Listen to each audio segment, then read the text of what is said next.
தளபதி விஜய் மற்றும் டைரக்டர் வெங்கட் பிரபுவோட காம்பினேஷன்ல முதல் முறையா வெளிவந்த படம் தான் the GOAT. A lion is always a lion.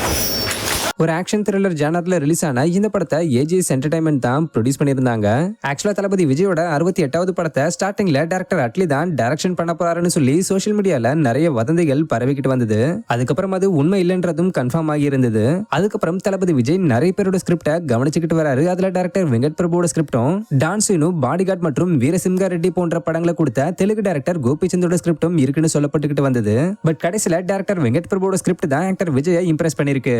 இந்த படத்தை சென்னை, தாய்லாந்து, ஹைதராபாத், ஸ்ரீலங்கா, பாண்டிச்சேரி, திருவனந்தபுரம் மற்றும் ரஷ்யா போன்ற இடங்களுக்கெல்லாம் போய் எடுத்திருக்காங்க.